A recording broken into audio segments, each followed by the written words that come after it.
മഴ പറയുന്നു, ഒരു കുഴപ്പവുമില്ലാതെ പണ്ടും ഞാൻ ഒരുപാട് പെയ്തതാ. പക്ഷേ ഇന്ന് നിങ്ങൾ എന്റെ വഴി തടഞ്ഞു. പുഴ പറയുന്നു, പണ്ടും ഞാൻ ഒരുപാട് ഒഴുകിയതാ. പക്ഷേ ഇന്ന് നിങ്ങൾ എന്റെ നെഞ്ചു തകർത്തെന്റെ കരകൾ കയ്യേറി. ഭൂമി പറയുന്നു, പണ്ടു ഞാൻ ഒരുപാട് വെള്ളം കുടിച്ചതാ.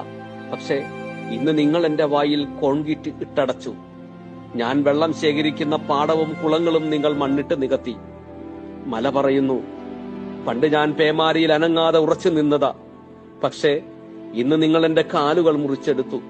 അതുകൊണ്ടാണ് എനിക്ക് പിടിച്ചു നിൽക്കാൻ കഴിയാതെ ഉരുൾപൊട്ടലിൽ വീഴുന്നത്.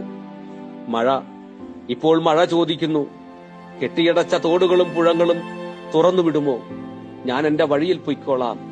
പുഴ ചോദിക്കുന്നു, എന്റെ കരകളിലെ കയ്യേറ്റങ്ങൾ ഒഴിഞ്ഞു തരുമോ? ഞാൻ എന്റെ വഴിയിൽ പൊയ്ക്കോളാം.